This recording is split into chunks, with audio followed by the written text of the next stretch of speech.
अस्सलाम वालेकुम। अपने चैनल है सोम शेफ़ पे आप सबको वेलकम करती हूँ। जहाँ भी रहें हमेशा खुश रहें, हेल्दी रहें। आज जो मैं आपसे रेसिपी शेयर करने लगी हूँ वो बहुत ही मज़ेदार है, क्योंकि रमज़ानुल मुबारक इख्तिताम के करीब है और ईद की आमद है और ख़ुशी का त्यौहार हो तो ये हो ही नहीं सकता कि उस पर हर घर में मीठा ना तैयार हो। तो आज की जो रेसिपी है वो भी बहुत मज़े की है। आप उसे ईद वाले दिन बल्कि ईद की पार्टीज़ में भी बेहतरीन तरीके से बना सकते हैं और छोटे बड़े सभी उसे यकीनन पसंद करेंगे और बहुत शौक़ से खाएंगे।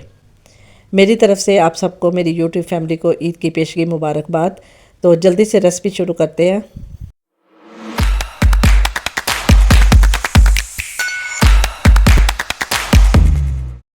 बिस्मिल्लाहिर्रहमानिर्रहीम।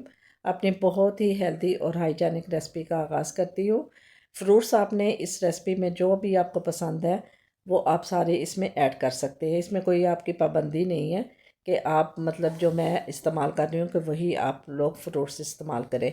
मैंने 2 सेब लिए थे, उसे बारीक बारीक काट लिया। थोड़ी सी स्ट्रॉबेरी थी, उसे भी काट लिया। 3 अदद केले थे, थोड़ी सी ये किशमिश है, 6-7 खजूरें थी जिनकी बारीक बारीक से वो कटिंग करके उनके पीस बना लिए हैं।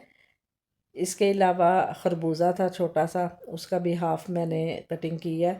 थोड़े से ये मटर थे जिसे मैंने बॉईल कर लिया है और मैकरोनी है हाफ़ कप, उसे भी बॉईल कर लिया है। इनके अलावा ये थोड़े से अनार के दाने हैं तकरीबन हाफ़ कप, और थोड़े से मैंने अंगूर भी लिए हैं। एक छोटा सा बाउल लेंगे प्यारा सा, इसके अंदर मैं पहले 100 ग्राम मायोनीज़ ऐड करूँगी और इतनी ही क्वांटिटी में क्रीम ऐड करेंगे। आप किसी भी अच्छे ब्रांड के क्रीम इसमें इस्तेमाल कर सकते हैं। ये मैं क्रीम इसके अंदर ऐड कर रही हूँ। इसके बाद इसके अंदर पीसी शुगर डालनी है और आपने पीसी शुगर ही इसमें इस्तेमाल करनी है, जल्दी से वो इसमें हल हो जाएगी। मैं 2 टेबलस्पून पीसी शुगर ऐड कर रही हूँ।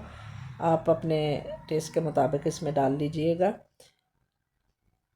इसके बाद ये तकरीबन हाफ़ टी स्पून पीसी मिर्च जो है काली वो मैंने ऐड की है और थोड़ा सा नमक भी ऐड किया है। इसके बाद इसको अच्छी तरह मिक्स करेंगे। क्रीम और मायोनीज़ मिक्स करते हुए अब मैंने 2 टेबलस्पून इसके अंदर दूध भी डाला है और तीनों चीज़ों को अच्छी तरह मिक्स कर लेंगे ताकि ये आपस में यकजान हो जाए अच्छी तरह। ये देखें माशाल्लाह ये कितनी अच्छी तरह सारी चीज़ें मिक्स हो गई हैं। अब एक खुला सा बर्तन लूँगी और जो फ्रूट्स आपसे शेयर किए थे उन सबको इसके अंदर डाल देंगे। खुले बर्तन में डालने का ये फ़ायदा होगा कि बहुत अच्छी तरह सारी मिक्सिंग हो जाएगी।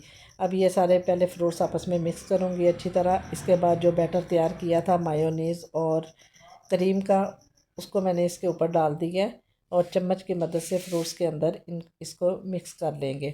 बहुत ही हेल्दी रेसिपी और बहुत ही मज़े की है। शादियों में ख़ास कर ये सैलड तैयार किया जाता है, दावतों में भी बनाया जाता है। आप इस रेसिपी को ज़रूर ईद के त्यौहार में बनाएं। ईद के 3 दिन में किसी भी दिन बना लें, किसी दावत पे या ईद वाले दिन, बहुत ही मज़ा आएगा। आप मेरी रेसिपी को ज़रूर लाइक करें। ये है इसकी फ़ाइनल लुक और मेरे चैनल को भी काइंडली ज़रूर सब्सक्राइब करें। झटपट में तैयार होने वाली बहुत ही डिलीशियस रेसिपी है। देखते ही मुंह में ऐसे पानी आ रहा है। उम्मीद करती हूँ कि ये झटपट में तैयार होने वाली रेसिपी आपको पसंद आई होगी। इंशाल्लाह जल्दी मुलाकात होगी बहुत दुआओं के साथ। अल्लाह निगहबान।